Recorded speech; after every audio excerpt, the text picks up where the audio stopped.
Hello' গাইছ অসমবাসী ৰাইজ ভূপেন ব্লগ ইউটিউব চেনেলটোৱে আপোনালোকক স্বাগতম জনাইছোঁ। মই আজি আপোনালোকক অন্য এটা ভিডিঅ' দেখাম বুলি লৈ আহিছোঁ। আমাৰ এতিয়া বৰ্তমান খেতি পথাৰ চলি আছে আৰু প্ৰত্যেকজন খেতিয়কে এতিয়া খেতি কৰাত মানে ব্যস্ত হৈ আছে। আৰু আপোনালোকে দেখিবলৈ পাইছে এয়া চাওক, খেতি বতৰ সকলোৱে এতিয়া খেতি পথাৰৰ লগত বিশেষভাৱে জড়িত হৈ আছে। আৰু চাৰিওফালে চাওক আপোনালোকে কেৱল খেতি আৰু খেতি।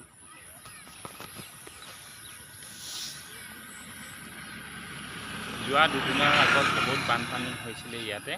এতিয়া বানপানী শুকাই সকলোৱে এতিয়া খেতিৰ লগত ব্যস্ত হৈ আছে। বানপানী থকাৰ কাৰণে বিশেষ এটা অসুবিধা হৈছিলে কি মানে খেতিয়কসকলৰ হাহাকাৰ পৰিস্থিতি হৈছিলে, কাৰণ সময়মতে কঠীয়া ধানবিলাক ৰুব নোৱাৰিলে বহুত অসুবিধাৰ সন্মুখীন হ'বলগীয়া হয়। এতিয়া লাহেকৈ খেতিয়কসকলে সুন্দৰভাৱে কৰিবৰ কাৰণে একাগ্ৰতা মনেৰে আগবাঢ়ি আহিছে।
ভিডিঅ'টো চাই কেনেকুৱা পালে কমেণ্টত জনাব। ভিডিঅ'টো শেষলৈকে চোৱাৰ বাবে আপোনালোকলৈ অশেষ ধন্যবাদ থাকিল। আজিলৈ বাই বাই।